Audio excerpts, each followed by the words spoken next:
আমরা 13 নম্বর পেজের 16 নম্বর রুলসটা নিয়ে আলোচনা করব, মেনি এর ব্যবহার।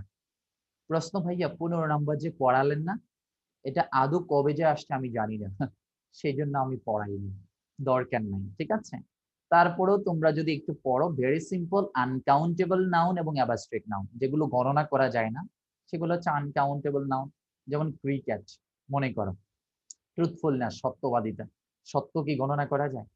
Abstract noun. সুইমিং, সাঁতার কাটা, সাঁতার কি গণনা করা যায়? নলেজ ইজ পাওয়ার, নলেজ কি গণনা করা যায়? তাহলে আনকাউন্টেবল নাউন এবং অ্যাবস্ট্রাক্ট নাউন, এগুলোর সাথে ভার্ব সিঙ্গুলার হয়। সিম্পল জিনিস, এত সিম্পল রুলস পরীক্ষায় আসে না। যাই হোক, তারপরে বলে দিলাম যে আনকাউন্টেবল নাউন এবং অ্যাবস্ট্রাক্ট নাউন হলে ভার্ব সিঙ্গুলার হয়। তোমরা একটু দেখে নেবে। Cricket is my favourite game, truthfulness is a great virtue, knowledge is power, swimming is a good exercise.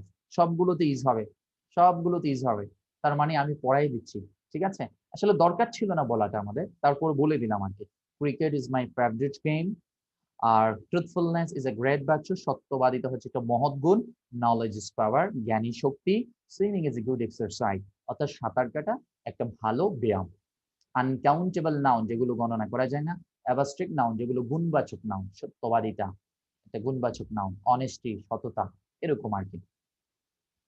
তাহলে আমরা আমাদের 13 নম্বর পেজের 15 নম্বর রুলসটা আমরা এই মুহূর্তে শিখলাম, যে আনকাউন্টেবল নাউন এবং অ্যাবস্ট্রাক্ট নাউন এর পরে ভার্ব কি হবে? সিঙ্গুলার হবে।